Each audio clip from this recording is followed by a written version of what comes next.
Hello and thank you for showing interest in learning about the My Lai Massacre. Subscribe with notifications to see more content like this. Now let's get this video started. The My Lai Massacre was one of the darkest moments of the Vietnam War.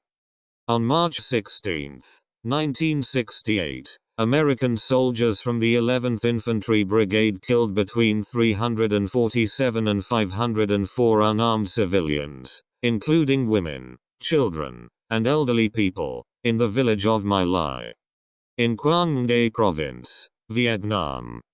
The soldiers were looking for Viet Cong fighters, but they found only unarmed civilians.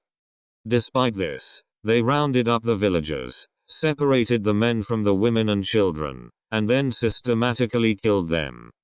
The massacre was carried out over the course of several hours, and some of the victims were raped and mutilated.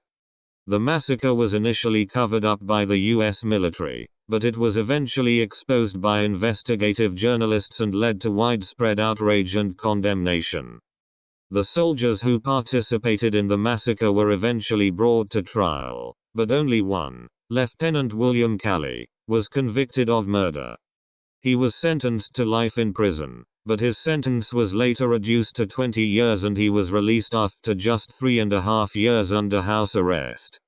The My Lai Massacre was a turning point in the Vietnam War, as it further eroded public support for the conflict and led to increased opposition to the war effort.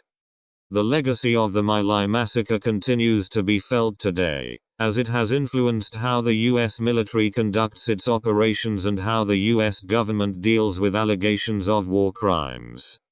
These are just a few facts about the My Lai Massacre.